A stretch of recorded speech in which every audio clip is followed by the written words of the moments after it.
Hello everyone. So today we will discuss about environmental waste. और यहाँ पर हम डिस्कस करेंगे सॉलिड वेस्ट के बारे में, सॉलिड वेस्ट मैनेजमेंट के बारे में। Then we will discuss about liquid waste and its management. So let's get started. ये भी हमारा people development in environment UGC NET paper 1 में जो टॉपिक है ह्यूमन एनवायरनमेंट एंड इंटरैक्शन, उसके अंडर में ही आता है। सो लेट्स सी कि क्या बताता है एनवायरमेंटल वेस्ट, क्या होता है environmental waste and how it is connected to our that one interaction with environment. तो अगर हम बात करें इन्वायरमेंटल वेस्ट की, तो directive principle of state policy article 47 Indian constitution का जो आर्टिकल 47 है, that ask for the protection of environment by state.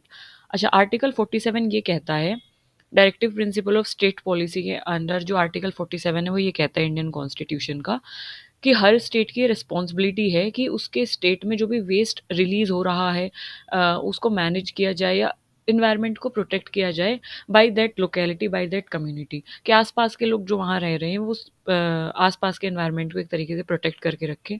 Ministry of environment forest and climate change, MOEF जो है, जो कि MOEFCC हो गया है अभी, ministry of environment forest, ministry of environment and in ministry of environment and forest and climate change अभी वो हो गया, ministry of environment forest and climate change, sorry.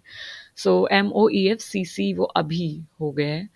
सो जो MOEFCC है that works for the implementation of India's hazardous waste rule, कि जो भी India से हेजार्डस वेस्ट रूल रिलीज हो रहे हैं, जो भी इंडस्ट्री से हेजार्डियस वेस्ट रिलीज हो रहे हैं, इसके अलावा जो भी ट्रांस बाउंड्री मूवमेंट है हेजार्डियस वेस्ट का, वो किस तरीके से जाना चाहिए, किस तरीके से वो मतलब सेफली हमें उसको किस तरीके से डिस्पोज करें, किस तरीके से उसको यूज़ करें और उसको एक्सपोर्ट और इम्पोर्ट करें। सो दैट वो डील करता है ministry of environment forest and climate change. Okay, अगर हम इन्वायरमेंटल प्रोटेक्शन एक्ट की बात करें, सो 1990 में वेस्ट को डिफाइन किया गया कि वेस्ट जो है वो कोई भी ऐसा सब्सटेंस है which constitute a scrap material and an effluent or other unwanted surplus arising from the application of any process. इसको ध्यान से पढ़ेंगे, ये सीधा सीधा वेस्ट की डेफिनेशन दी गई है। एंड ये आपको स्टेटमेंट दिया जा सकता है, असर्शन रीजन में दिया जा सकता है, या आपको सिंपल स्टेटमेंट देके आपको पूछा जा सकता है कि इसका मतलब क्या है। तो इन्वायरमेंट प्रोटेक्शन एक्ट के अंतर्गत जो है वेस्ट को क्या डिफाइन किया गया कि कोई भी सब्सटेंस जो कि स्क्रैप मटेरियल है, मतलब वेस्ट है जिसका यूज़ नहीं है, या जो भी अनवांटेड सब्सटेंस है, या इफ्लुएंट है, इफ्लुएंट जो इंडस्ट्रीज से वेस्ट वाटर रिलीज हो रहा है, या तो वो है जिसमें हैवी मेटल्स हैं, या कोई भी अनवांटेड सरप्लस, यानी कि आपने किसी प्रोडक्ट को प्रोड्यूस किया, कोई बाई प्रोडक्ट रिलीज हुआ, that is unwanted, you don't want that, है ना, यूज भी नहीं है उसका। तो किसी भी प्रोसेस के, किसी भी एप्लीकेशन के, किसी भी प्रोसेस के दौरान अगर कोई भी स्क्रैप मटेरियल है, इफ्लुएंट है, या अनवांटेड सरप्लस है, अनवांटेड मटेरियल है, वो जो रिलीज हो रहा है, ऐसे सब्सटेंस को आप क्या बोलते हो? वेस्ट बोलते हो। जो आपके काम का नहीं है, that is waste for you, है ना। अच्छा, जैसे जैसे अर्बनाइजेशन बढ़ रहा है, मतलब शहरीकरण बढ़ रहा है, इंडस्ट्रियलाइजेशन जिस तरीके से इंक्रीज हो रहा है, इंडस्ट्री सेटअप हो रही हैं, इंडस्ट्रियलाइजेशन बढ़ रहा है, फैक्ट्री सेटअप हो रही हैं फॉरेस्टेड एरियाज़ में, एग्रीकल्चरल एरियाज़ में।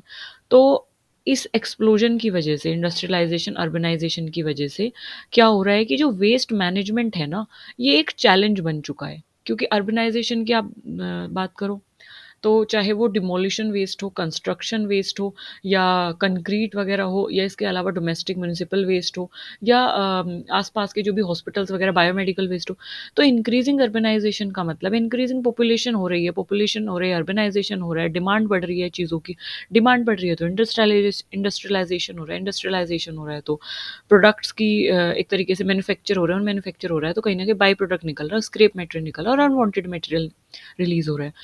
तो जब इतनी सारी चीज़ें इंक्रीज हो रही हैं, तो डायरेक्टली ये क्या इंक्रीज कर रहा है? वेस्ट को। ये वेस्ट को इंक्रीज कर रहा है, और वहाँ पे हमारे लिए सबसे बड़ा चैलेंज आ जाता है वेस्ट मैनेजमेंट का।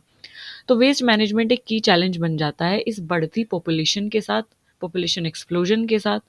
अब ये स्टेट गवर्नमेंट, सेंट्रल गवर्नमेंट और लोकल म्यूनिसिपल बॉडीज सभी के लिए एक चैलेंज बन चुका है 21st सेंचुरी में, वेस्ट मैनेजमेंट। तो अभी देख लेते हैं कि वेस्ट कितने टाइप के होते हैं, किस तरीके से हम इनको मैनेज करते हैं और क्या-क्या हम गवर्नमेंट जो है इनिशिएटिव ले रही है। If we talk about types of waste, so there are basically you can say अब 4 types of waste। क्यों बोला मैंने? क्योंकि अभी इनोवेशन के साथ साथ ट्रेंडिंग जो वर्ल्ड आ रहा है, जो टेक्नोलॉजी आ रही है, उसमें एक वेस्ट नया और इंक्लूड हो गया, that is e waste, electronic waste. Now we have 4 kind of waste। So first if we talk about biodegradable waste, तो अगर हम बायोडिग्रेडेबल वेस्ट की बात करें तो ऐसा वेस्ट जो कि डिग्रेड होता हो जाता है, जो कि विद टाइम माइक्रो ऑर्गेनिज्म के एक्शन के थ्रू सड़ या गल जाता है, डिग्रेड हो जाता है या अपने कॉन्स्टिट्यूएंट में ब्रेक हो जाता है और नेचर में मिल जाता है, तो ऐसे वेस्ट को बोला जाता है बायोडिग्रेडेबल वेस्ट। जो नाम से ही आपको दिख रहा है कि इसमें है बायोडिग्रेडेबल, तो दैट इज डिग्रेडेबल, डिग्रेड सड़ या गल जाता है, तो ऐसे वेस्ट को आप बोलते हो डिग्रेडेबल वेस्ट। बायोडिग्रेडेबल वेस्ट क्यों होता है डिग्रेड? क्योंकि जो माइक्रो ऑर्गेनिज्म होते हैं मिट्टी में, या माइक्रो ऑर्गेनिज्म जहाँ भी प्रेजेंट होता है वाटर में, प्रोटोजोआ, फंजाई, एल्गी, बैक्टीरिया, ये सब क्या करते हैं, जो वेस्ट होता है उसको ईट करते हैं अगर वो बायोडिग्रेडेबल है तो, यानी कि वो सड़ निकलने वाला वेस्ट है। अगर वो वेजिटेबल, फ्रूट पील्स हैं, पेपर हैं, काउ डंग है, या ऑर्गेनिक वेस्ट है, तो उसको माइक्रोबियल एक्शन के थ्रू वो डिग्रेड हो जाता है विद टाइम, प्रेशर के साथ, हीट के साथ, सनलाइट और प्लस माइक्रोबियल एक्टिविटीज़ की हेल्प से वो डिग्रेड हो जाता है और अपने जो ओरिजिनल कॉन्स्टिट्यूएंट है, या जो एक तरीके से बिल्डिंग ब्लॉक्स हैं, उसमें वो टूट जाता है और मिट्टी में मिल जाता है। जैसे एग्जाम्पल एग्जाम्पल की मैं बात करूँ तो फूड रेजिड्यू है, खाना है, अगर अगर खाना एज अ वेस्ट की तरह आप मतलब रिलीज होता है, तो आप उसको अगर मिट्टी में डंप करते हैं या फेंक देते हैं उसको, तो कुछ टाइम बाद आप देखेंगे उसमें से स्मेल आने लगेगी, वो सड़ जाएगा, गल जाएगा, एंड देन वो एक तरीके से ह्यूमस बन के मिट्टी में मिल जाएगा। ह्यूमन एक्सक्रीटा है, ह्यूमन एक्सक्रीटा बेसिकली फीसिस की हम बात करें, वेस्ट जो है हमारी बॉडी से जो रिलीज होता है, तो वो भी जो एक तरीके से स्टूल हम पास करते हैं, तो उसको हम कहाँ पे रिलीज करते हैं, जो घरों में गड्ढे होते हैं, तो वहाँ पे वो एक तरीके से डंप हो जाता है and then it degrade degrade down, that is. अगर सेकंड वन हम नॉन बायोडिग्रेडेबल वेस्ट की बात करें, तो ये इसका जस्ट अपोजिट है, जो भी बायोडिग्रेडेबल में हमने पढ़ा जस्ट इसका अपोजिट है, क्योंकि इसमें एक टर्म दी गई है दैट इज नॉन, मतलब वो नहीं है। तो क्या नहीं है? वो बायोडिग्रेडेबल नहीं है। So that waste is not biodegradable, जो डिग्रेड नहीं हो सकता है। इसका एग्जाम्पल है जैसे कि पेट्रोलियम की मैं बात करूँ, लॉन्ग चेन हाइड्रोकार्बन पेट्रोलियम में होते हैं। प्लास्टिक की अगर मैं बात करूँ, पॉलीइथाइलिन। ग्लासेस की मैं बात करूँ या मेटल्स की मैं बात करूँ, तो अगर आप इनको मिट्टी में डालते हैं तो विद टाइम अगर आप देखेंगे तो ये ऐसे ही मिलेंगे आपको। ग्लास अगर आप निकालोगे तो वो टूटेगा नहीं, वो ऐसा ही मिलेगा। माइक्रोबियल एक्टिविटी का कोई एक्शन नहीं होगा उस पर, क्योंकि माइक्रोब जो है ऑर्गेनिक मैटर को कंज्यूम करते हैं और एनर्जी लेते हैं। प्लास्टिक, ग्लास, मेटल, पेट्रोलियम, तो यहाँ से उनको कोई एनर्जी नहीं मिल रही, तो ये उसको ब्रेक डाउन ही नहीं कर पाते हैं। तो कहीं ना कहीं ये वेस्ट विद टाइम हमारे इन्वायरमेंट में एक्यूमुलेट रहते हैं या परसिस्ट रहते हैं इन्वायरमेंट में और उसको हार्म करते हैं। तो जो डिग्रेड ना हो सके उसको आप बायोडिग्रेडेबल वेस्ट बोलते हैं। एग्जाम्पल आपके दिए गए हैं। फिर नेक्स्ट हमारा आता है third one, that is biomedical waste. So biomedical, जैसे नाम से ही पता चल रहा है, biomedical, something that is related to medicine, something that is related to hospital, laboratories, blood and all that thing. तो लेफ्ट ओवर जो वेस्ट है मेडिसिन का, जैसे कि निडल्स हैं, सिरिंजेस हैं, बॉडी पार्ट्स जो हैं, ये सब बायोमेडिकल वेस्ट में आते हैं। बायोमेडिकल वेस्ट रिलीज कहाँ से होता है? जैसे हॉस्पिटल्स हैं, पैथोलॉजी लैब्स हैं जहाँ पे ब्लड टेस्टिंग होती है, सीरम टेस्टिंग होती है, ठीक है, और लेबोरेटरीज हैं, उसके अलावा जो है हॉस्पिटल्स हैं।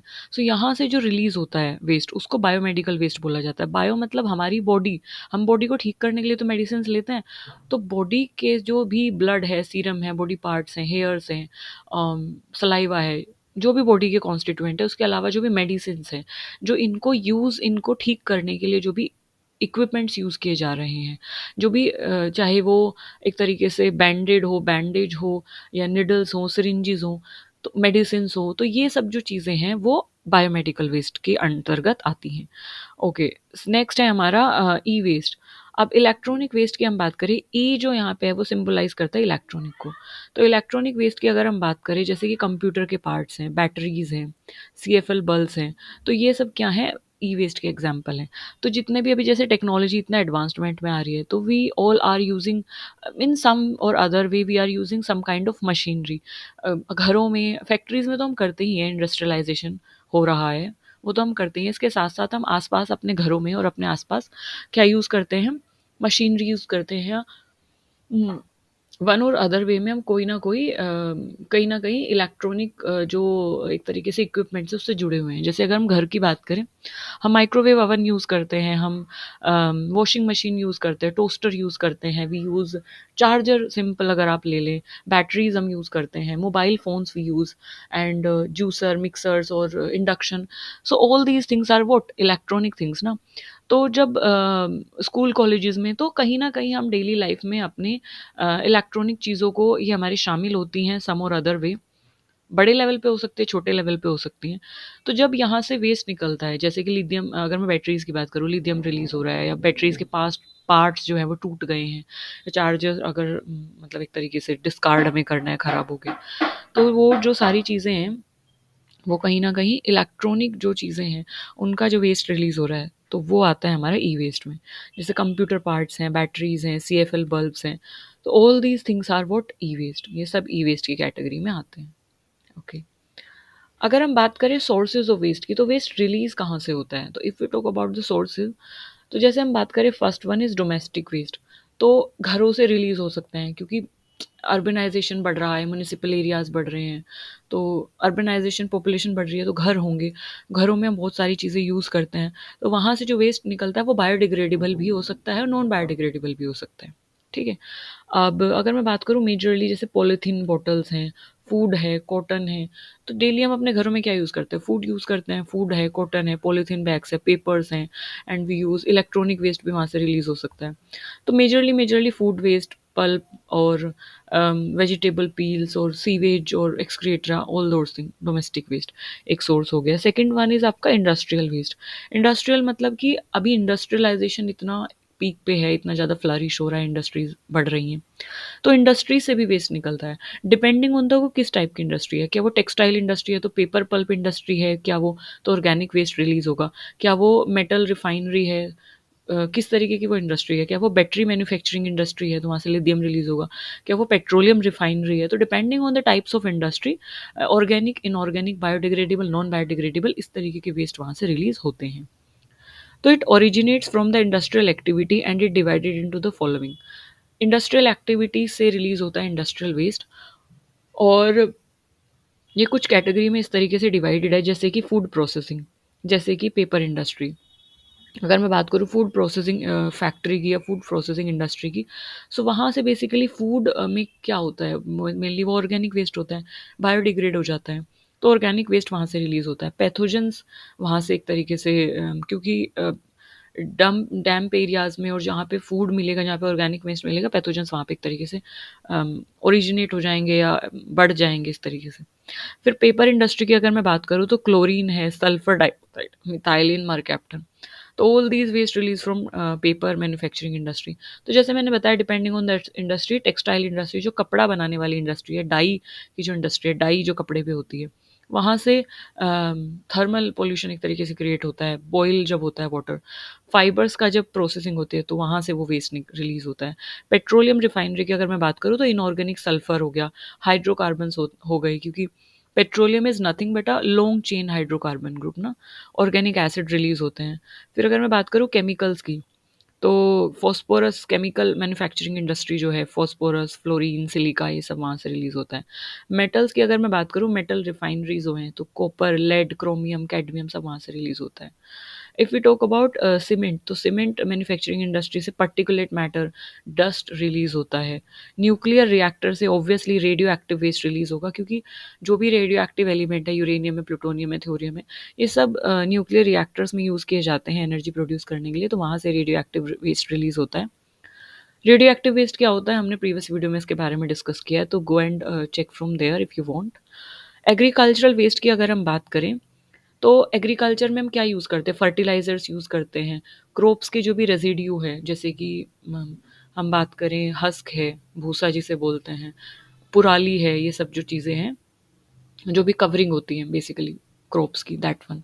तो क्रॉप्स रेजिड्यू हैं, पेस्टिसाइड्स, फंजीसाइड हो गए, वीडीसाइड्स, रोडेंटिसाइड, बायोसाइड्स, जो भी ये सब चीज़ें हैं, एग्रीकल्चर में हम डालते हैं या क्रॉप्स में हम डालते हैं, फ्यूमिगेंट्स जो हम स्प्रे करते हैं, तो सब एग्रीकल्चर वेस्ट होता है। फिर अगर हम रेडियो एक्टिव वेस्ट की बात करें, तो रेडियो एक्टिव वेस्ट के बारे में जैसे मैंने बताया, तो you can check that video, what is radioactive waste, what are x ray और व्हाट आर आयोनिक और नॉन आयोनिक रेडिएशंस।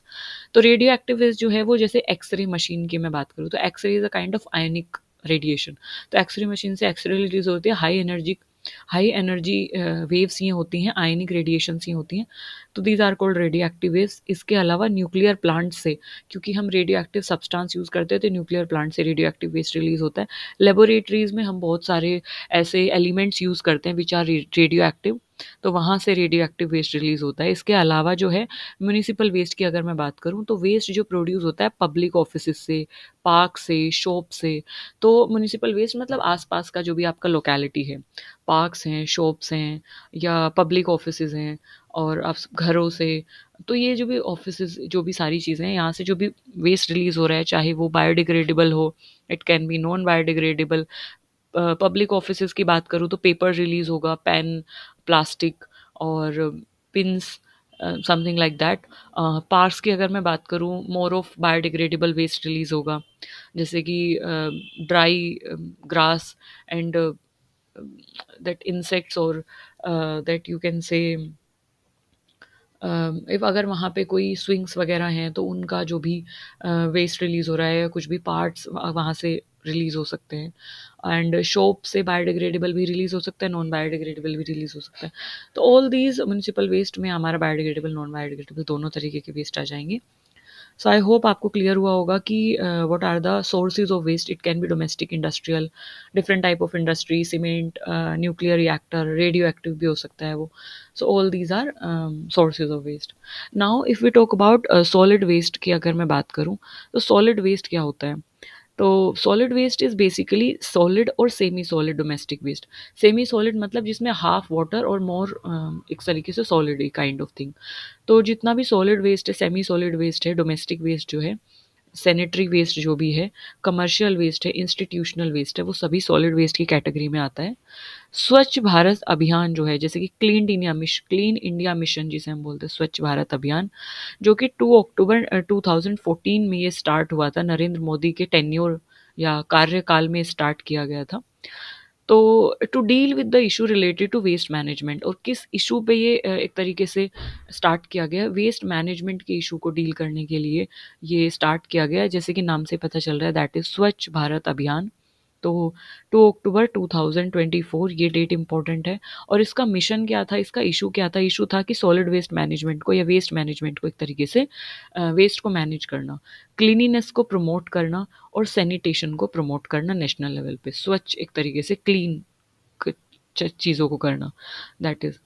अगर मैं बात करूँ, 68 जो परसेंट गार्बेज है generated in the country is collected, of which 28 is treated by municipal authority.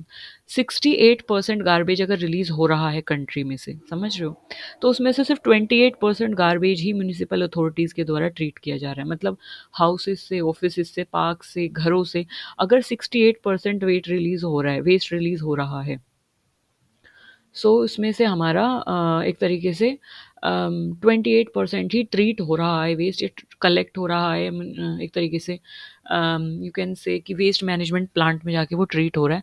अगर हम इसको देखें, तो बाकी का जो 40% वेस्ट है वो कहाँ जा रहा है? तो 40% वेस्ट हमारे इन्वायरमेंट में डंप हो रहा है। मेजर जो पोर्शन है वो हमारे इन्वायरमेंट को एक तरीके से क्या कर रहा है, डिट्रॉइट कर रहा है। तो यहाँ से ये चीज़ क्लियर होती है। अनटेप्ड वेस्ट जो है generated more than 30% of the TPD of combustible waste. Untapped waste एक तरीके से जो कि यू कैन से कि मैनेज नहीं हुआ है और ट्रीट नहीं हुआ है, so that is. If you talk about amount of waste that is generated, amount of waste that is generated uh, amount of waste that is generated, if collected and treated well, can be effectively used to generate energy. Okay, अगर मैं बात करूं कि जितना भी amount of waste generate हो रहा है उसको कलेक्ट किया जाता है, फिर उसको ट्रीट किया जाता है। उसको ट्रीट इसलिए किया जाता है ताकि जब हम उसे एनवायरनमेंट में रिलीज़ करें तो it is no more, that will remain no more harmful. और वो, या तो हम क्या करते हैं कि उसको इफ़ेक्टिवली यूज़ करते हैं एनर्जी जनरेशन के लिए। ओके। तो जैसे कि इसमें बताया है कि जो अनटेप्ड वेस्ट है can generate more than 30% of the TPD of combustible waste. If we talk about TPD, what is TPD here? TPD tons per day. Tons per day. So 30% of the जो tons per day waste है combustible waste का, तो untapped waste can generate more than 30% of the TPD of combustible waste. Untapped waste जो कि है वो 30% जो है वो turns per day combustible waste का एक तरीके से जनरेट होता है। और इसको कलेक्ट किया जाता है, ट्रीट किया जाता है, और we can generate electricity from this, we can generate energy from this in the form of electricity or in any other form also. World health organization की अगर मैं बात करूं तो दैट से 22 types of disease can be prevented और control by improving solid waste management in India. तो data जैसे वर्ल्ड हेल्थ ऑर्गेनाइजेशन जो it's a non organization that gives datas about waste, about environment and climate change and all that thing. So 22 types of communicable जो भी disease हैं जो कि waste के अन protection या अनहाइजीनिक तरीके से डंप होने की वजह से जनरेट होती हैं या बढ़ जाती हैं, या ऐसे पैथोजेंस एक्यूमुलेट होते हैं या जनरेट होते हैं ऐसी जगहों पे जहाँ पे वेस्ट को अच्छे तरीके से डंप किया नहीं गया है। तो 22 तरीके की डिजीज़ जो हैं हम खाली कंट्रोल कर सकते हैं, प्रिवेंट कर सकते हैं अगर हम एक चीज़ पे ध्यान दें, दैट इज़ वेस्ट मैनेजमेंट। तो हम बहुत सारी डिजीज़ को जन्म लेने से रोक सकते हैं, फैलने से रोक सकते हैं। Hence, the casual attitude toward waste management should change. Now, we can look at various options to deal with waste management. So, हम यहाँ पे डिफरेंट डिफरेंट ऑप्शंस की अगर बात करें तो किस तरीके से, अब हमने सॉलिड वेस्ट की हमने बात कर ली, कोई स्क्रैप मटेरियल है, अनवांटेड मटेरियल है, वेस्ट में आएगा, बट हमें इसको मैनेज कैसे करना है, क्योंकि अब अगर हमें इन्वायरमेंट को प्रोटेक्ट करना है, साथ ही साथ इतनी तरीके की हमें कम्युनिकेबल डिजीज़ को अगर रोकना है जनरेट होने से, और एक तरीके से मतलब बेटर है ना कि prevention is better than cure. Means कि अगर आप बायोमेडिकल वेस्ट जनरेट करने से अच्छा है, यानी कि अगर आप बीमार होते हैं, हॉस्पिटल में अगर आप एक तरीके से पैसा लगाते हैं और फिर वहाँ से बायोमेडिकल वेस्ट भी जनरेट होगा, तो इससे बेटर है कि आप इसको इसी लेवल पे रोक दें, यानी कि सॉलिड वेस्ट मैनेजमेंट करके आप 22 तरीके की जो भी डिजीज़ है उनको रोक दें, है ना। तो उससे बायोमेडिकल वेस्ट जो जनरेट हो रहा है वो भी रिड्यूस होगा, और आपका जो टाइम भी सेव होगा और मनी भी सेव होगा कहीं ना कहीं। तो waste management, solid waste, specifically हम यहाँ पे सॉलिड वेस्ट मैनेजमेंट की बात कर रहे हैं, and this is very much important क्योंकि सॉलिड वेस्ट मैनेजमेंट से क्वेश्चन आता है स्पेशली मैनेजमेंट पोर्शन से। सो किस तरीके से उसको मैनेज करना है, सबसे पहले तो उसका कलेक्शन करना है। म्यूनिसिपल वेस्ट का कलेक्शन कहाँ से, म्यूनिसिपल एरिया से, ऑफिस से, हाउसेस से, और जो भी पार्क्स, जो भी एरियाज है वहाँ से कलेक्शन करना है। क्यों कलेक्शन करना है, क्योंकि जैसे मैंने आपको बताया there are majorly two kind of waste. First one is biodegradable and second one is non biodegradable. तो बायोडिग्रेडेबल तो आपका डिग्रेड हो जाता है विद टाइम, नॉन बायोडिग्रेडेबल को हमें करना होता है रिसाइकल, ठीक है, या रीयूज़ करना होता है। तो इनका जो सेग्रीगेशन है, इनका अलगाव जो है, यू कैन से सेपरेट करना, वो बहुत इंपॉर्टेंट हो जाता है, क्योंकि इनका ट्रीटमेंट उसी तरीके से है ना। फिर बायोडिग्रेडेबल का अलग ट्रीटमेंट है, अलग टाइम पीरियड है, और नॉन बायोडिग्रेडेबल का अलग ट्रीटमेंट है, अलग टाइम पीरियड है। तो कलेक्शन और सेग्रीगेशन बहुत इंपॉर्टेंट हो जाता है। सबसे पहले तो आप वेस्ट को कलेक्ट करेंगे उन जगहों से, ठीक है। अब डिस्पोजल के 3 तरीके हैं म्यूनिसिपल अथॉरिटीज़ में, जैसे कि कंपोस्टिंग यूनिट, 3 तरीके से, एक तरीके से डिस्पोजल यहाँ पे एक तरीके से किया जाता है, composting units. It is a cycle of sustainable nutrient reuse by turning waste into valuable organic input. It is a cycle of sustainable nutrient reuse by turning waste into value. Composting unit में क्या होता है कि जो nutrient है, waste को turn किया जाता है वैल्यूएबल ऑर्गेनिक इनपुट्स में। वैल्यूएबल ऑर्गेनिक कॉन्स्टिट्यूएंट में वेस्ट को टर्न किया जाता है या उसको बदल दिया जाता है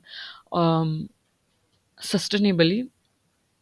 it helps to improve soil vitality, root regrowth और सॉइल मॉइस्चर रिटेंशन। अच्छा, बिल्कुल आप इसको ऐसे समझिए, कंपोस्टिंग यूनिट में बेसिकली हम कंपोस्ट बनाते हैं, मतलब कि जो भी हमारा बायोडिग्रेडेबल वेस्ट है हम उसको सस्टेनेबली उसको चेंज कर देते हैं एक ऐसे वेस्ट में, या वेस्ट नहीं बोलेंगे तब उसको, एक ऐसे फॉर्म में कि now it is useful for us. ठीक है, तो अब यहाँ से क्या हुआ, वो जो वेस्ट है वो भी रिड्यूस हुआ, या वो भी एक तरीके से चेंज हुआ, और ये जो फॉर्म आई है हमारे लिए, ये भी हमारे लिए यूजफुल होगी। फॉर एग्जाम्पल, जैसे जितना भी बायोडिग्रेडेबल वेस्ट है, जैसे कि काउ डंग है, पल्प है, पेपर है, फूड वेस्ट है, वेजिटेबल पील्स है, ह्यूमन हेयर है, जो भी सारी चीज़ें हैं, तो अगर आप इनको डंप करते हैं, इनका with time microbial action activity होती है, तो ये ह्यूमस में या खाद में क्रिएट बायो एक तरीके से फर्टिलाइजेशन इनका बन जाता है, या यू कैन से कंपोस्ट इनका बन जाता है, खाद बन जाती है। तो अब इस खाद को, अब ये जो खाद हमारे लिए बनी है, it is no longer waste for us, अब ये हमारे लिए वेस्ट नहीं है, क्योंकि अब हम इसे मिट्टी में एक तरीके से डाल सकते हैं, सॉइल वाइटलिटी इंक्रीज होगी, क्योंकि इसमें अब माइक्रोबियल एक्टिविटी हुई, तो जितना भी वेस्ट था वो अपने कॉन्स्टिट्यूएंट में ब्रेक डाउन हो गया, अब ये न्यूट्रिशियस एक तरीके से हो गया है, दिस इज न्यूट्रिएंट रिच। तो हम इसे अगर मिट्टी में डालते हैं तो ये ह्यूमस को इंक्रीज करेगा, और ह्यूमस सॉइल मॉइस्चर को रिटेन करता है, सॉइल स्ट्रक्चर को इम्प्रूव करता है, all those things. So soil Vitality को ये इंक्रीज करेगा, रूट ग्रोथ को इंक्रीज करेगा, और सॉइल के मॉइस्चर को क्या करेगा, रिटेन करेगा, यानी कि रोक के रखेगा। So all those thing. So इस तरीके से हम क्या करते हैं, कंपोस्टिंग यूनिट के थ्रू वेस्ट को क्या कर देते हैं, टर्न कर देते हैं वैल्यूएबल ऑर्गेनिक कंटेंट में। ठीक है, अब main objective is to collect only organic waste. अब मेन ऑब्जेक्टिव इसका क्या है, सिर्फ ऑर्गेनिक वेस्ट के साथ ही ऐसा होगा, क्योंकि माइक्रोबियल एक्शन हो रहा है, अपने कॉन्स्टिट्यूएंट में टूट टूट रहा है। और ये कौन सा वेस्ट टूटता है अपने कॉन्स्टिट्यूएंट में या माइक्रोबियल एक्टिविटी के थ्रू, बायोडिग्रेडेबल वेस्ट। तो बायोडिग्रेडेबल मतलब ऑर्गेनिक वेस्ट, तो ऑर्गेनिक वेस्ट के साथ ही हम ये चीज़ एक तरीके से अप्लाई कर सकते हैं। If you talk about biomethanation, biomethanation में जैसे नाम से ही पता चल रहा है, जैसे कि something that is related to methane gas production, है ना। सो यहाँ पे हम क्या करते हैं, प्रोडक्शन करते हैं बायोगैस का। बायोगैस को मीथेन गैस भी बोला जाता है, क्योंकि मेजर जो कॉन्स्टिट्यूएंट होता है बायोगैस में वो मीथेन का होता है। ठीक है, then we have like, so that is like biomethanation. तो बायोमिथेनेशन में हम क्या करते हैं कि वेस्ट को डंप करते हैं, स्पेशली ऑर्गेनिक वेस्ट ही होता है। सो बायोमिथेनेशन में जो बायो एक तरीके से लाइफ के जो ऑर्गेनिज्म है, जो बायो ऑर्गेनिज्म है या माइक्रो ऑर्गेनिज्म है, जैसे कि मिथेनोजन बैक्टीरिया जो हैं, तो मिथेनोजन बैक्टीरिया जो भी आपका ऑर्गेनिक वेस्ट है, मतलब एक टैंकर टाइप होता है, यू कैन से डाइजेस्टर टैंक उनको बोला जाता है। डाइजेस्टर टैंक में हम फिल करते हैं पूरा जो भी बायोडिग्रेडेबल वेस्ट है, वहाँ पे मिथेनोजेंस या जो मीथेन गैस की प्रोडक्शन करते हैं वो बैक्टीरिया एक तरीके से ग्रो होते हैं, और फिर वो उस वेस्ट को डिग्रेड करते हैं और वहाँ से गैस प्रोड्यूस करते हैं। और गैस जो प्रोड्यूस होती है उस गैस को बोला जाता है बायोगैस। इसको एक बार रफ कर देते हैं यहाँ से। गैस जो प्रोड्यूस होती है उसको बायोगैस बोला जाता है। बायोगैस जो प्राइमरीली कंपोज्ड होती है वो किसकी कंपोज्ड होती है, मेनली वो मीथेन होता है। इसके अलावा कार्बन डाइऑक्साइड होता है, वाटर वेपर भी होता है, हाइड्रोजन सल्फाइड भी होता है, H2S। इसके अलावा कुछ अमाउंट में, बहुत कम अमाउंट में हाइड्रोजन भी प्रेजेंट होता है, नाइट्रोजन भी प्रेजेंट होता है। बट मेजर मेजर जैसे मैंने बताया, अगर मैं बात करूँ 50 to 75% जो पोर्शन होता है वो मीथेन का होता है, इसीलिए उसको मीथेन गैस भी बोला जाता है। इसीलिए हमने बोला इसको बायोमिथेनेशन, मतलब मीथेन गैस की प्रोडक्शन हो रही है, बट किसकी वजह से, बायो यानी कि लाइफ, यानी माइक्रो ऑर्गेनिज्म की वजह से। सो दैट इज, इसलिए इसको बायोमिथेनेशन बोला गया है। ओके, सो यू कैन से कि अगर आपके पास कॉन्स्टिट्यूएंट में आता है तो बायोगैस का जो मेन कॉन्स्टिट्यूएंट है दैट इज मीथेन गैस, क्योंकि 70 to 80% उसमें मीथेन गैस होता है, दैट इज। उसके अलावा अगर मैं बात करूँ, इसको थोड़ा सा रफ कर देते हैं।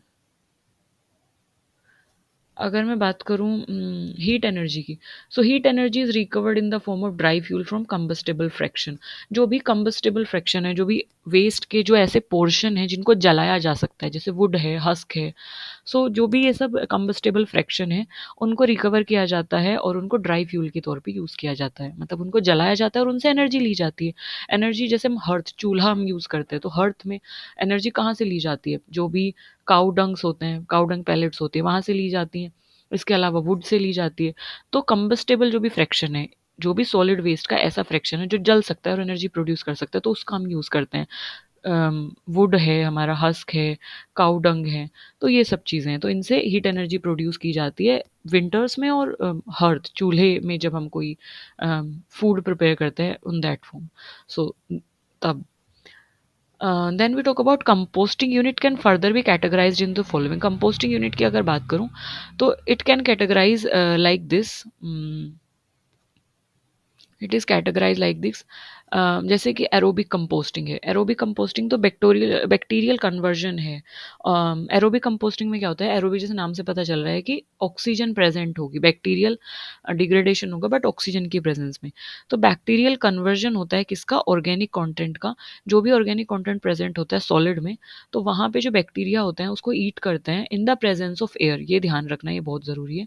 जो भी एरोबिक कंपोजिशन कंपोस्टिंग होती है तो उसमें in the presence of oxygen या in the presence of air एक तरीके से वो वेस्ट जो है वो क्या होता है, डिग्रेड होता है। Under hot and moist conditions, host and moist condition in the presence of air, वो वेस्ट जो है वो डिग्रेड होता है। तो इसी को कंपोस्टिंग बोला जाता है। बट कौन सी कंपोस्टिंग, एरोबिक। जब बैक्टीरियल डिग्रेडेशन हो, यानी कि बैक्टीरिया डिग्रेड करे सॉलिड वेस्ट को या ऑर्गेनिक कंटेंट को जो कि सॉलिड वेस्ट में प्रेजेंट है, but in the presence of air, in the presence of oxygen, so that is aerobic. Where the final product, जो भी फाइनल प्रोडक्ट आता है जब वो कंपोस्टिंग हो जाती है या डिग्रेडेशन हो जाता है इन the presence of air organic constituent का, तो जो फाइनल प्रोडक्ट निकल के आता है उस फाइनल प्रोडक्ट को बोला जाता है कंपोस्ट। और कंपोस्ट का ही दूसरा नाम क्या है, ह्यूमस, जो कि मिट्टी के लिए काफ़ी ज़्यादा बेनिफिशियल प्रूफ होता है। और उसको हम फर्टिलाइज़र के तौर पे यूज़ करते हैं। वो नॉन ऑडरस होता है, उसमें कोई भी बदबू नहीं आती है जब वो ह्यूमस में टर्न हो जाता है तब। और ये फ्री फ्रॉम पैथोजेंस होता है, इसमें कोई भी डिजीज कोजिंग बैक्टीरियाज नहीं होते हैं, यानी कि पैथोजेंस नहीं होते हैं। जो ये वेस्ट है volume can reduce to 50 to 85%। अब ये जो एरोबिक कंपोस्टिंग हो रही है ना, इसमें जो भी हमारा इनिशियल वेस्ट था अगर वो 100% है तो 85% वो रिड्यूस हो जाएगा, यानी कि ये वेस्ट के वॉल्यूम को रिड्यूस कर देता है। और सेकंड थिंग, ये वेस्ट को एक मोर बेनिफिशियल फॉर्म में कन्वर्ट करने में हेल्प करता है। ठीक है। कंपोस्टिंग मेथड अभी आदर यूज मैनुअल और मैकेनिकल। मैनुअली यानी कि आप हाथों से भी इसको फॉर्म कर सकते हैं या इसको मिक्स कर सकते हैं, या बड़े लेवल पे इंडस्ट्रीज में मशीनरीज के थ्रू या मैकेनिकल जो इंस्ट्रूमेंट्स हैं उनके थ्रू भी इसको प्रिपेयर किया जा सकता है। इंपॉर्टेंट चीज़ थी इसमें कि एरोबिक कंपोस्टिंग एयर के प्रेजेंस में होती है, ऑर्गेनिक वेस्ट का कन्वर्जन होता है बैक्टीरियाज के थ्रू, दैट इज, ये इसमें इंपॉर्टेंट था। Now if we talk about second one आता है हमारा vermicomposting. If we talk about vermicomposting, जैसे नाम से पता चल रहा है vermi, vermi is something that is, हम वॉर्म्स का यूज़ कर रहे हैं, है ना। अब किस वॉर्म्स का हम यूज़ कर रहे हैं यहाँ पे, कंपोस्टिंग जैसे मैंने आपको बताया कि एक बायो, एक खाद हम प्रिपेयर कर रहे हैं, बायो फर्टिलाइजर्स हम प्रिपेयर कर रहे हैं, एक मैन्योर प्रिपेयर कर रहे हैं, कंपोस्ट प्रिपेयर कर रहे हैं, जो कि नेचुरल चीज़ों से बनी है और माइक्रो ऑर्गेनिज्म के थ्रू वो कन्वर्ट हुई है कंपोस्ट में। तो यहाँ पे हम वॉर्म्स के थ्रू एक तरीके से, या कीड़ों के थ्रू या वॉर्म्स के थ्रू एक तरीके से इसको कंपोस्ट बनाते हैं। तो basically the joint action of earth worms, तो इसमें कौन कौन इन्वॉल्व होता है, worms. First one is earth worms और एरोबिक माइक्रो ऑर्गेनिज्म, यानी कि माइक्रो ऑर्गेनिज्म इन्वॉल्व होंगे जो कि एरोबिक हैं, and second one is main है इसमें अर्थवॉर्म। तो अर्थवॉर्म की हेल्प से जो कंपोस्ट प्रिपेयर की जाती है उसको वर्मी कंपोस्टिंग बोला जाता है। ये बहुत ध्यान रखने वाली बात है, क्योंकि वर्मी कंपोस्टिंग के टर्म का मतलब कभी कभी पूछ लिया जाता है।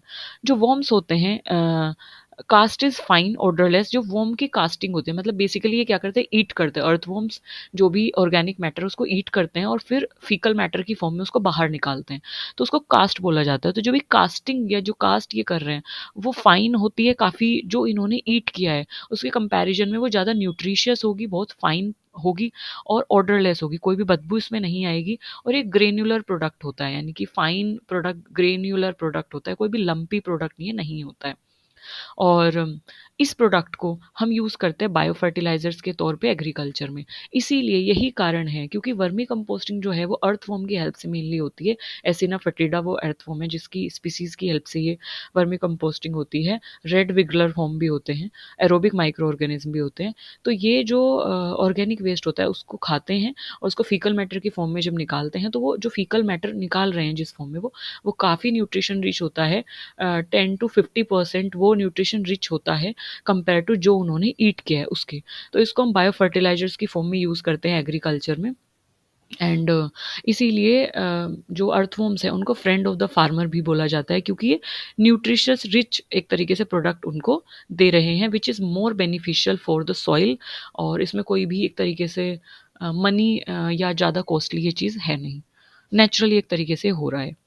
If we talk about anaerobic digestion, तो एनारोबिक ऊपर हमने बात की थी एरोबिक की, यहाँ पे हम बात करें anaerobic. Anaerobic is something that is in the absence of oxygen या in the absence of air, तो एनारोबिक डाइजेशन इसको बोला जाता है।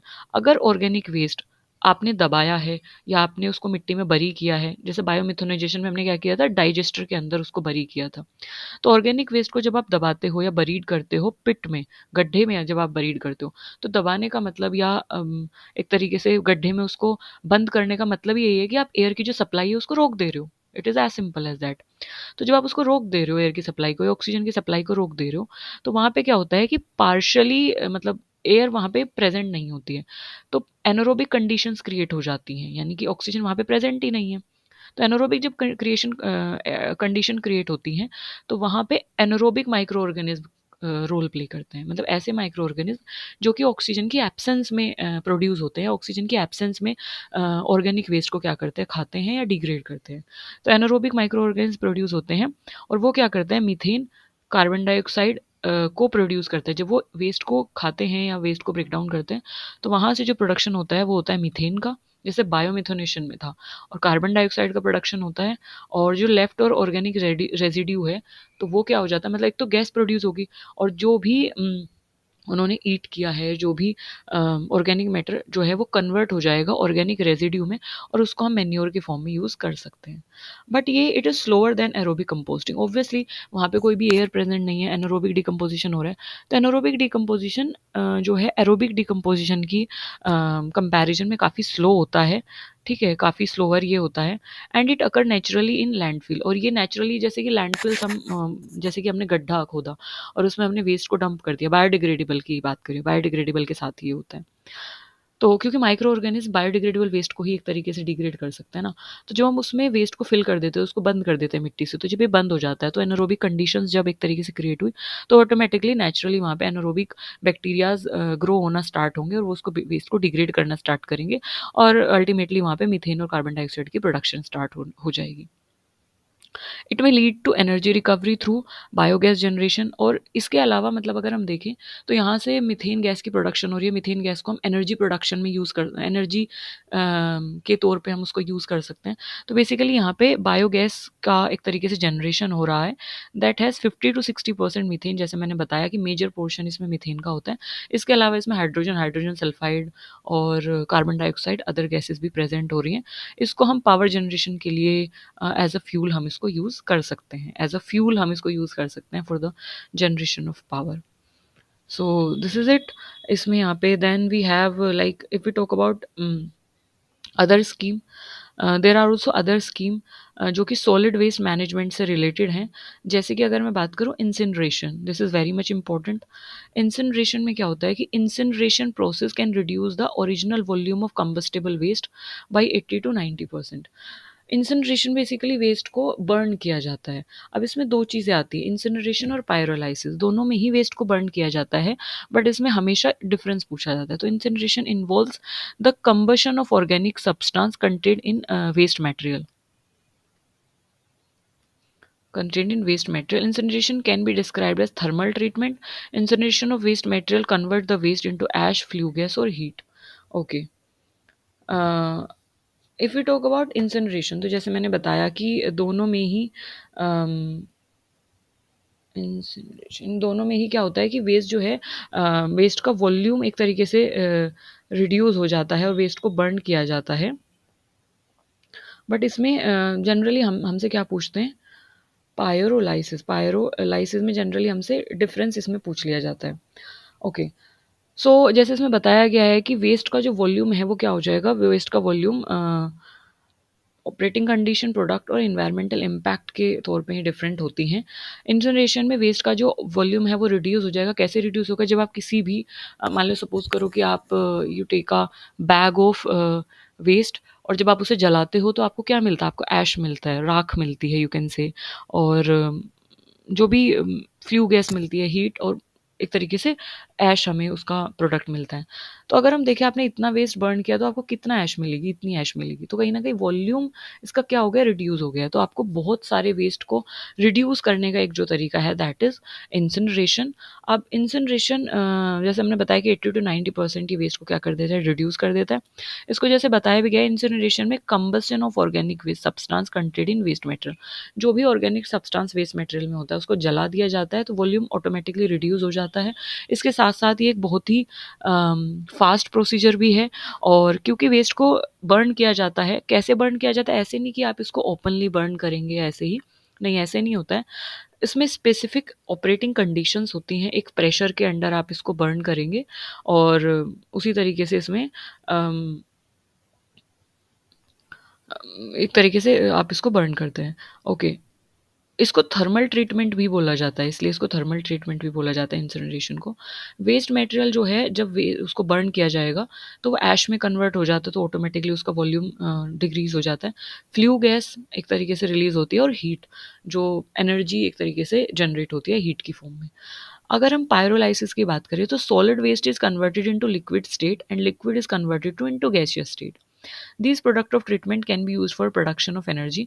अगर मैं पायरोलाइसिस की बात करूँ तो इसमें भी ऑर्गेनिक मटेरियल का डिकम्पोजिशन आप हीटिंग की फॉर्म में करते हो, लेकिन पायरोलाइसिस और you can say that incineration में डिफरेंस ये है कि पायरोलाइसिस में जो हीटिंग होती है वो लिमिटेड अमाउंट ऑफ ऑक्सीजन में होती है, मतलब हम उसमें एक्सेसिव सप्लाई नहीं करते या ज़्यादा सप्लाई नहीं करते ऑक्सीजन की। एक प्रेशर के अंडर में एक हम बेसिकली प्रेशर के अंडर में ऑर्गेनिक वेस्ट को बर्न करते हैं, तो हम ज़्यादा ऑक्सीजन की सप्लाई को नहीं देते हैं, या यू कैन से कि limited amount of oxygen supply देते हैं या फिर एब्सेंस ऑफ ऑक्सीजन वहाँ पे होती है। तो बेसिकली हम प्रेशर की अंडर में हम वेस्ट को क्या करते हैं, बर्न करते हैं। तो टेम्परेचर रेंज अगर मैं बात करूँ पायरोलाइसिस में, वो लगभग लगभग 400 से 800 की रेंज में होती है। 400 से 800 डिग्री सेल्सियस की रेंज में आपका यहाँ पे क्या होगी, पायरोलाइसिस में होगा, यानी कि हम प्रेशर को इंक्रीज कर रहे हैं, टेम्परेचर हम उतना नहीं दे रहे हैं। ठीक है, अगर मैं बात करूँ इंसिनरेशन की, तो इंसिनरेशन में हम इसको डायरेक्टली क्या कर रहे हैं, एक तरीके से बर्न कर रहे हैं। हाई टेम्परेचर पे हम इसको बर्न करते हैं और इसमें क्या करते हैं, हम ऑक्सीजन की सप्लाई बहुत बढ़ा देते हैं। तो ऑक्सीजन इज मेन थिंग। तो इंसिनरेशन में हम ऑक्सीजन की सप्लाई को इंक्रीज करके बर्न करते हैं वेस्ट को, और पायरोलाइसिस में ऑक्सीजन की लैक या एब्सेंस ऑफ ऑक्सीजन में हम वेस्ट को बर्न करते हैं। इंसिनरेशन में अगर मैं बात करूँ टेम्परेचर की, अगर मैं बात करूँ तो वो 900 से लगभग लगभग 1100 डिग्री सेल्सियस की रेंज में हम इसको टेम्परेचर देते हैं इन टर्म्स ऑफ, अगर हम इंसिनरेशन की बात कर रहे हैं तो। सो दैट इज पायरोलाइसिस में हम कम टेम्परेचर देते हैं, ऑक्सीजन की सप्लाई कम होती है, एब्सेंस होता है ऑक्सीजन को, दैट इज ओके। लैंडफिल की अगर मैं बात करूँ, जैसे मैंने आपको बताया कि वेस्ट को बरी कर दिया जाता है, दबा दिया जाता है। कहाँ पे, वेकेंट जगहों पे, वेकेंट लोकेशन में उसको दबा दिया जाता है सिटीज़ के अराउंड, और उसको सॉइल से कवर कर दिया जाता है ताकि कॉन्टामिनेशन ना हो। और इसके आसपास क्या कर दिया जाता है, ट्रीज़ वगैरह प्लांट कर दिए जाते हैं। लैंडफिल में result in the release of poisonous gases वहाँ से रिलीज हो सकती हैं, क्योंकि ऑब्वियसली एनारोबिक डिकम्पोजिशन होगा, वो सब हमने डिस्कस किया है। और टॉक्सिक लिक्विड जो है वो सीप डाउन हो जाता है ग्राउंड वाटर में, जिसको लीचिंग बोला गया है, इसके बारे में भी हमने डिस्कस किया है। रेडियो एक्टिव सब्सटेंस, जब रेडियो एक्टिव मेटेरियल के बारे में हमने बात की थी। वेजिटेशन का डिस्ट्रक्शन होता है तो उसके अपने कुछ डीमेरिट्स हैं। इफ़ यू टॉक अबाउट मिथेनोजेनिसर्स, मिथेनोजेनिसर्स में मतलब वही सब चीज़ें घूम फिर के आ रही हैं, वही सब बताया गया है। मिथेनोजेनिसर्स जैसे कि मीथेन गैस का प्रोडक्शन, मीथेन गैस का जो जेनेसिस करते हैं उसको प्रोड्यूस करते हैं। तो जैसे कि biomethanation, that is the formation of methane gas bye micro organisms, तो उनको मिथेनोजेंस बोला जाता है। तो मिथेनोजेनिसर्स ऐसे बैक्टीरियाज होते हैं जो कि मीथेन गैस को प्रोड्यूस करते हैं, एनारोबिक डिकम्पोजिशन करते हैं और मीथेन गैस प्रोडक्शन करता है, जिसको बायोमिथेनेशन बोला जाता है। और सेकंड वन है हमारा, नेक्स्ट आता है हमारा recycling. So recycling is for what, recycle करना। तो ये नॉन बायोडिग्रेडेबल वेस्ट के लिए होता है, जैसे plastic, specially rubber, glass, non fibre ferrous material, ferrous मतलब जिनके अंदर आयरन है, नॉन फेरस जो आयरन कंटेन नहीं करते हैं, पेपर है। सो इन सब को जब हम एक तरीके से फैक्ट्रीज़ में इनको डिसफिगर्ड करके या चेंज करके हम इनको मेल्ट करते हैं, एंड देन हम इसको एक मोर यूज़फुल फॉर्म में कन्वर्ट करते हैं। प्लास्टिक को मेल्ट करके हमने उसको कोई और प्रोडक्ट बना दिया, now that is we can use it for another purpose, तो that is known as recycling. Next आता है हमारा रैग पिकिंग। तो rag picking mostly done in formal sector, it is a manual process and can not be scaled up so easily. Rag picking is basically कि इकट्ठा करना, कूड़ा को इकट्ठा करना या उसको सेग्रीगेट करना। सो ये मैनुअल प्रोसेस होती है कि biodegradable, non biodegradable, recyclable, non recyclable waste को मैनुअली आप मतलब या लाइक हाथों से अपने खुद से आप उनको अलग करते हो। बट क्योंकि ये मैनुअल प्रोसेस है तो ये ज़्यादा बड़े लेवल पे हम इसको पहुंचा नहीं सकते, ज़्यादा स्केल अप इसका हुआ नहीं है, इतना स्केल अप इसका हो नहीं पाएगा क्योंकि इसमें लेबर की बहुत ज़्यादा ज़रूरत पड़ती है। फिर अगर मैं बात करूँ लीचेट की, तो लीचेट जो है जैसे इसको इसके बारे में हमने पहले भी डिस्कस किया है, तो एक मेजर प्रॉब्लम है लैंडफिल्स की। जब हम लैंडफिल्स में एक तरीके से डंप करते हैं वेस्ट को, तो वहाँ पे क्या होता है कि जो भी वेस्ट होता है वो धीरे धीरे सॉइल कैपिलरीज के थ्रू सीप डाउन होना स्टार्ट हो जाता है। वाटर अगर बारिश हुई है या जो भी मॉइस्चर कंटेंट सॉइल में प्रेजेंट है, तो जितना भी टॉक्सिक मटेरियल है, जितना भी पॉइजनस वेस्ट है, हार्मफुल वेस्ट है, वो सब डिस्चार्ज हो जाता है, धीरे धीरे लीच डाउन हो जाता है। और वो कहाँ मूव करता है, आसपास की नीचे सॉइल में मूव करता है, सॉइल कैपिलरीज में मूव करता है, और सॉइल कैपिलरीज के थ्रू धीरे धीरे वो कहाँ पे सीप डाउन हो जाता है, नीचे जो ग्राउंड वाटर है वहाँ पे सीप डाउन हो जाता है। सरफेस वाटर पे भी एक तरीके से वो आसपास भी सीप डाउन होता है सॉइल कैपिलरीज के थ्रू, और इट क्रिएट सीवियर पॉल्यूशन। ये सॉइल पॉल्यूशन भी क्रिएट करता है और ये ग्राउंड वाटर पॉल्यूशन भी क्रिएट करता है, सरफेस पॉल्यूशन भी क्रिएट करता है। नेक्स्ट आता है हमारा sensitization. Sensitization is basically sensible बनाना, लोगों को समझाना, उनको अवेयर करना, इम्पार्ट करना नॉलेज को। तो सिटीजन्स को as well as government authorities, communities participation, NGOs का इन्वॉल्वमेंट, और लिटरिंग शुड बी प्रोहिबिटेड। मतलब लोगों को सेंसिटाइज करना, गवर्नमेंट जो है ऐसे कैंपेन या ऐसी वर्कशॉप्स चलाए या कॉम्पिटिशन्स ऐसे रखे, इस तरीके की एजुकेशन सिस्टम इस तरीके से रखे कि हर एज ग्रुप का, लिटरेट हो या illiterate, despite of their gender, लड़का हो या लड़की, सभी सेंसिटाइज हों इन्वायरमेंटल प्रोटेक्शन को लेके, वेस्ट मैनेजमेंट को लेके। और इसमें कम्युनिटी का पार्टिसिपेशन भी होना चाहिए, जो एनजीओज़ हैं उनका पार्टिसिपेशन होना चाहिए। तो अगर हम सब साथ मिल के काम करेंगे तो ये छोटे लेवल से बड़े लेवल पे चीज़ जा सकती है।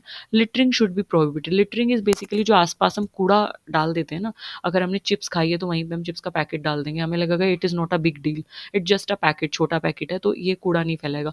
बट अगर हमने वहाँ पे एक तरीके से लिटरिंग किया, अगर हमने वहाँ पे एक तरीके से एक चिप्स का पैकेट फेंका है, तो अगली बार कोई थर्ड पर्सन जाता है, सेकंड पर्सन जाता है, तो उसको लगेगा अच्छा यहाँ पे एक तरीके से पड़ा हुआ है कूड़ा, चलो हम भी यहाँ पे फेंक देते हैं। तो धीरे धीरे वो पाइल अप हो जाता है और एक तरीके से वो एक बड़ा ढेर बन जाता है, यू कैन से एक पाइल अप हो जाती है चीज़ें।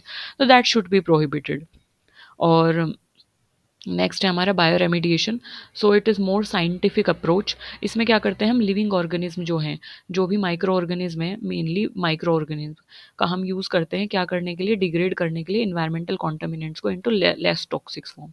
मतलब कि जो भी टॉक्सिक एलिमेंट्स है या जो भी टॉक्सिक मटेरियल हैं या जो भी ऑर्गेनिक वेस्ट हैं, हम क्या करते हैं, माइक्रो ऑर्गेनिज्म का यूज़ करते हैं उन कॉन्टामिनेंट्स को लेस टॉक्सिक फॉर्म में कन्वर्ट करने के लिए। यानी कि हम उनको उन फॉर्म में कन्वर्ट करेंगे कि अब वो अगर इन्वायरमेंट में रिलीज होती हैं तो वो हार्म नहीं कॉज करेंगी। सो दैट इज़ बायो रेमिडिएशन, यानी कि बायोटा की हेल्प से, यानी कि माइक्रो ऑर्गेनिज्म से हम रेमिडिएट करते हैं किसको, इन्वायरमेंट को। कैसे, वेस्ट को डिग्रेड करा के। जैसे कि अगर मैं बात करूँ for example Pseudomonas bacterium, Pseudomonas जो बैक्टीरियम है ये क्या करता है, ये सिंथेटिक पेस्टिसाइड को क्या करता है, डिकम्पोज करता है। सिंथेटिक पेस्टिसाइड मतलब कि जो हमने प्रिपेयर किया, ह्यूमन मेड है, and that is more toxic, that contain more chemical, and that is अगर वो इन्वायरमेंट में जाती है तो वो एक तरीके से प्लांट की रूट को, सॉइल के स्ट्रक्चर को, सॉइल के कॉन्स्टिट्यूएंट को हार्म करेगी। लेकिन सूडोमोनास बैक्टीरिया क्या करता है, इस सिंथेटिक जो पेस्टिसाइड है उसको डिग्रेड कर देता है। तो जब ये इन्वायरमेंट में जाएगी तो अब ये उस फॉर्म में नहीं है ना, कि ये हार्म कॉज करे। तो अब ये क्या करेगी, ये लेस टॉक्सिक फॉर्म में कन्वर्ट हो गया, now it is more good to environment. Here the pollutant can be treated on site and thus exposure risk are reduce to personal.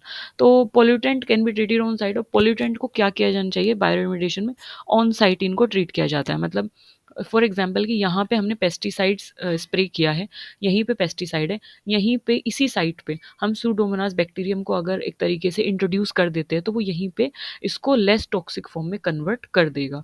So on site इसको बोला जाता है कि जिस साइट पे पोल्यूटेंट है, जिस साइट पे टॉक्सिकेंट है, उसी साइट पे उसको ब्रेक डाउन करना है, उसी साइट पे उसको क्या करना, लेस टॉक्सिक फॉर्म में कन्वर्ट करना, that is on site, in situ जिसे हम बोला जाता है। तो वहाँ से एक्सपोजर रिस्क बहुत ज़्यादा कम हो जाता है। Now we have, okay. So I think this is for today. This is it for today, in which we discuss about. Today we discussed about environmental waste. Then we discussed about types of waste. What are different types of waste? Sources क्या हो सकते हैं, कहाँ से release हो रहा है waste, किन किन इंडस्ट्रीज से किस तरीके का वेस्ट रिलीज हो रहा है, क्योंकि ये भी आपको मैच द फॉलोइंग में वो दे सकते हैं कि एक तरफ आपको इंडस्ट्रीज दिया, एक तरफ आपको टाइप्स ऑफ वेस्ट दिया। ठीक है, तो दैट इज सॉलिड वेस्ट क्या होता है। फिर हमने ये बात की स्वच्छ भारत अभियान के बारे में, हमने देखा कुछ डेटा हमने देखा इसमें। सॉलिड वेस्ट मैनेजमेंट किस तरीके से हम कर सकते हैं, which is very much important. Composting in biomethanation, aerobic non aerobic composting, incineration, pyrolysis, leachate, rag picking. So these are some strategies या रेमेडीज जो कि हैं और हम इनको यूज़ भी करते हैं, गवर्नमेंट इनको इम्प्लीमेंट भी किया है गवर्नमेंट ने, बट अभी बड़े लेवल पे ये सारी चीज़ें हर जगह यूज़ नहीं हो रही है। But yes, these are the management strategy जो कि एग्ज़ाम में पूछ ली जाती हैं। So you should know about that. तो आज के लिए हम इतना ही रखते हैं। नेक्स्ट हम बात करेंगे सेग्रीगेशन और कम्युनिटी पार्टिसिपेशन की, किस तरीके से और हम वेस्ट को रिड्यूस करते हैं, सेग्रीगेट कैसे होता है वेस्ट, और what are the 5 R of waste. Plastic waste के बारे में हम बात करेंगे। So this is it for now, this is it for now. Okay, thank you for listening me so patiently and तब तक के लिए स्टे हेल्दी, स्टे हैप्पी और प्लीज़ पढ़ते रहिए, that is more important. Bye.